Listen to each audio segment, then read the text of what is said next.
Macam mana nak buat ni? Mabuk. Apa kita tengok je tak apa. Guys, so ini dia Cik Ruby. Nama dia beri. So Cik Atan dia sekarang ni tengah cuba untuk orang kata apa, membelai-belai tuan kan? Ya, pujuk dulu, kita pujuk dulu. Pujuk dulu. Pasal nak buat apa kan? Kalau sekarang ni nanti kita akan adjust mata dia lah. Okey. Kita adjust punya mata lah, okey. Mulut dengan tengoklah apa yang patut lagi. Okey. Tapi sisik dia semua cantik tak ada masalah. Stiker mana? Pandai dia masuk dalam. Pandailah dia masuk dalam. Kita masukkan apa ni kan? Sekejap Ya. Kira dulu. Okey, ni ubat penenang lah. Nika, brand Nika untuk Transmo. Dia untuk transport, untuk menenangkan arwana. Arwana ke ikan-ikan lain pun boleh.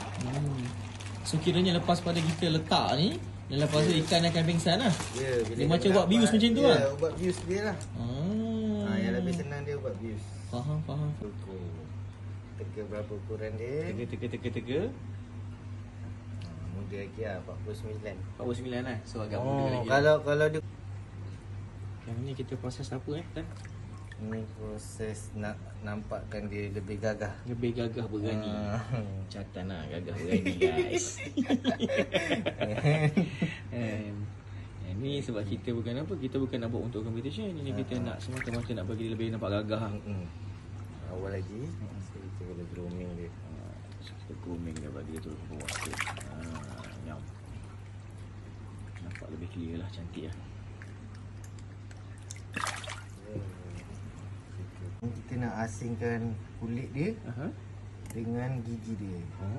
Sebabnya nak kata PLG dia panjang tu tak Okey. Sikit je. Tapi jadi kita cuba potong dalam dia dululah. Cuba buat yang minimum dulu.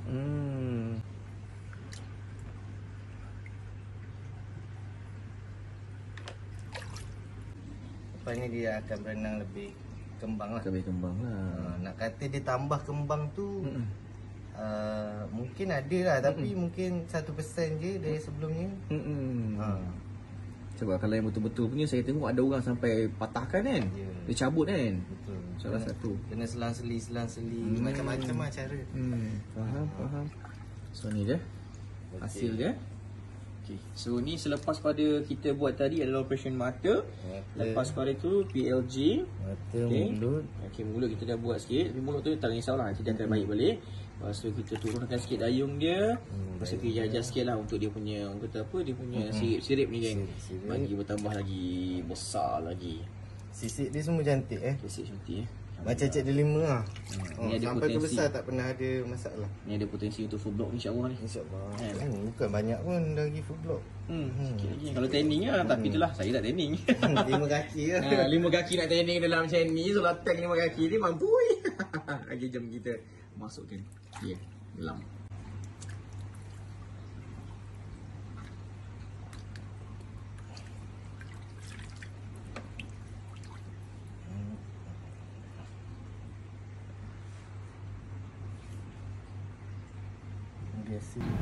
Jadi inilah Cik Ruby sebelum operation. Dia ada drop eye PLG. Dengan kita akan grooming dia lah. Color memang dah menarik jadi ni selepas grooming dia, mata dah cantik, mulut pun baik dah. Kalau nak tengok seterusnya berenang yang lebih baik ada dekat Al-Hafizi lah, tengok kat dia.